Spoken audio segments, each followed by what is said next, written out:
حد شاف مكة يا جماعة؟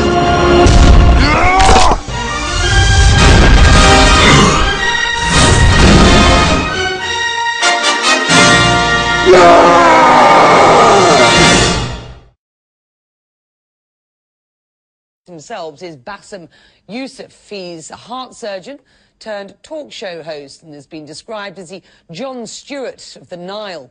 His programme emerged on the internet just last year in the wake of the uprising and became popular, if not controversial, for its satirical take on Egyptian politics and state-run media. He joined me here in the studio a little earlier to talk about this upcoming election. This is what he said. Bاسم, you're a satirist, a political satirist. Just how seriously are you taking these elections? I am taking these elections extremely, extremely serious because, you know, when you drive into the streets of Cairo right now, you look at the billboards, which, by the way, crazy. They're everywhere. Instead of seeing all the ads for the fizzy drinks and for the telecommunications and for the food products, now you see presidential candidates. You open up the TV, it's like ads, really, really intense, very well made, expensive TV ads for each candidate.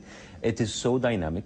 It is amazing. For the first time, maybe in our known history, like recent history, we don't know who's the next president of Egypt, and that alone is interesting. And there are a number of candidates here, and we are yet to find out who will have won this presidency. You've done impressions of these candidates quite convincingly, at least in appearance. Who is or are the easiest targets? Well, there's always Dr. Barare, because he has this very special way of speaking, and there's of course the religious candidate who's not there anymore, Abu Ismail. There's Amr Musa, who's still there, because like he babbles around and he talks a lot. He's like big words, but you don't get anything of what he says. Making fun of politicians, of course, has been virtually taboo in Egypt. Yeah. Are they now getting the joke, do you think? Honestly, I don't care.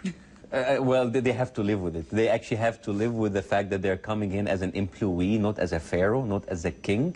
And they actually have to live with people making fun of, even if they are the best presidents in the world. Because, you know, people, when speaking about politicians, we're not going to say how good you are. It's too dull. We're just going to pinpoint the really funny stuff. Why do you think this show, or a show like yours, is resonating so much with the Egyptian audience in 2012? Well, you know, satire and sarcasm is a part of our culture, but we have a saying that, like, oh, I love you when you make fun of other people, but not me.